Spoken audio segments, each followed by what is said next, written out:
Welcome to NoFap Success Stories Part 5. As many of you know, I have a playlist here on my YouTube channel where I share success stories from guys doing NoFap. Now, I recently got asked if I could share my own success story for an app that is going to come out shortly. And since many of you have asked me about my own experience with NoFap, I thought I'd share that sound clip here. So yeah, Part 5 is going to be my own story. Now, before I roll the sound clip, I have to let you know that in the sound clip for the app, I use words that the YouTube algorithm does not really like. So in this video, I will have to replace those words with silence. So I apologize in advance, as this may be a bit annoying. Also, this is going to be mostly just a sound clip. Anyway, here goes my own NoFap success story. As a 43-year-old guy, I'm probably a bit older than many of you out there. But I hope my story can serve as both inspiration and a warning to what can happen if we guys keep fapping to online.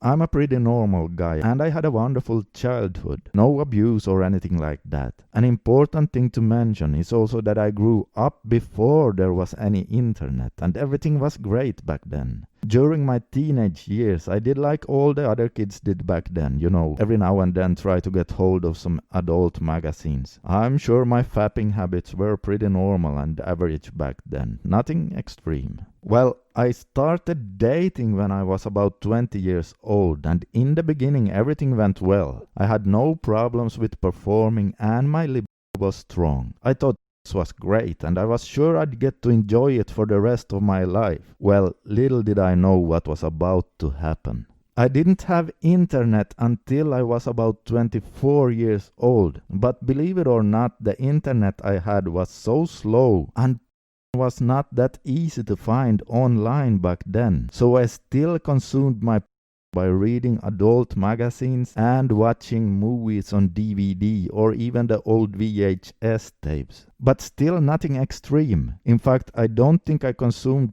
more than perhaps twice a week or so. So far I had been dating and I had normal relationships with girlfriends and I had never any problems with performing. My libido was healthy and strong.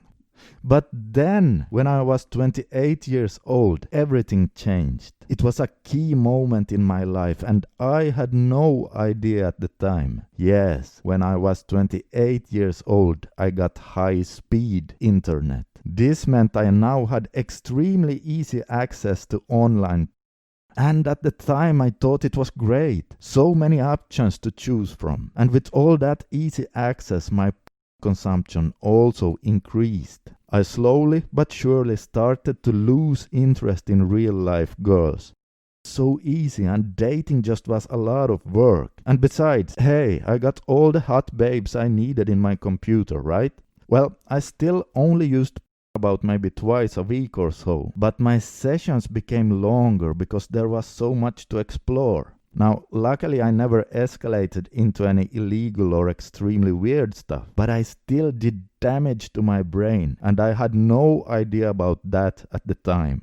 So this went on for a few years, using tube sites and not seeing any girls in real life. I had always had a tendency for social anxiety, even long before I got internet, but during my internet my social anxiety got a lot worse. I started to develop concentration problems, my self-esteem and confidence plummeted, and my depression got a lot worse. Sadly, the years went by like this, and at the age of 36, I thought I had enough of the loneliness, and I decided to start dating again. Well, I went to an online dating site and started writing with a few girls. I found one girl interesting, and after a month or so of talking to each other on the phone, we decided to meet up. Now, I was still consuming here, as I had no idea about what it was doing to me at the time. Anyway, I went on a mini vacation with this girl, and she was the most gorgeous woman I had dated so far. And from the very first night, we ended up in bed. And it was in that very moment it hit me. I knew right then and there that something was wrong with me.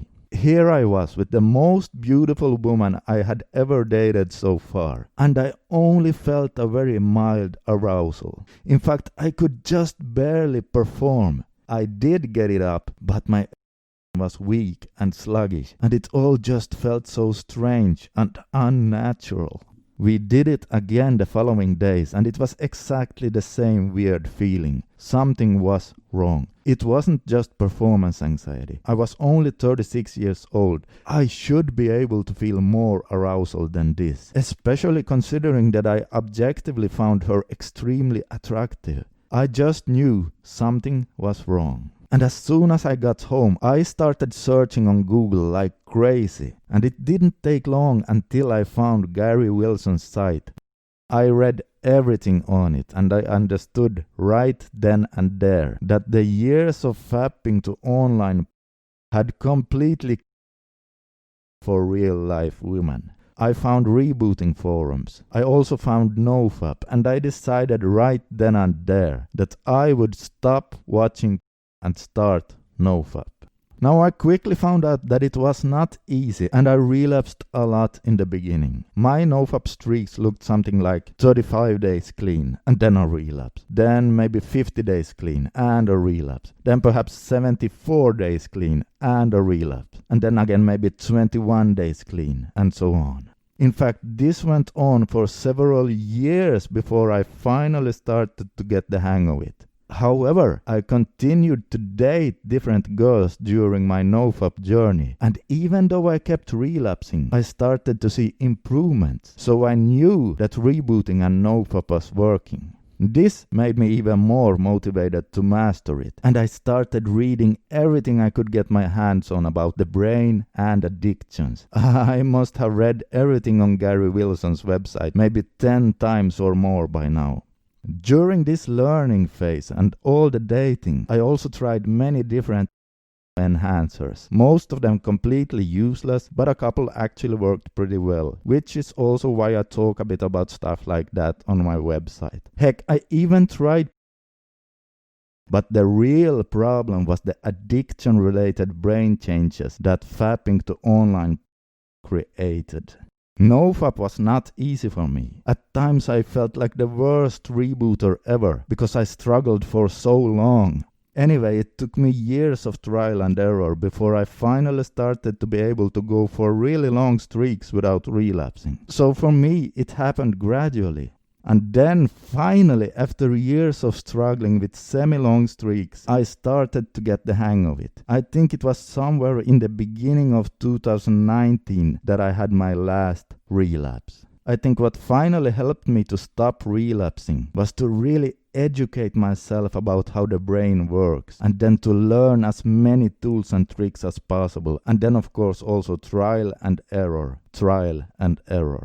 I have to say that discovering Gary Wilson's website, rebooting, and discovering the whole concept of NoFap was perhaps the single best thing that has happened in my life. During my NoFap journey, I slowly but surely became more and more confident. And after a few semi-long streaks, I found that my love for real-life women started to grow stronger and stronger. However, with so many relapses in between, I also went through a lot of hard times, hating myself for relapsing. And I also had to go through the horrible flatline so many times. But again, slowly but surely, all the NoFap benefits started to roll around. I noticed how my social anxiety got better. My depression started to go away. My confidence started to grow, and I also found NoFap to help me be able to build muscle faster. Now, I know that is controversial, but I have been lifting weights my whole adult life, so I know my body, and for me, it really was the case. NoFap helps my gym training. Now, because of all the relapses, the benefits went away at times.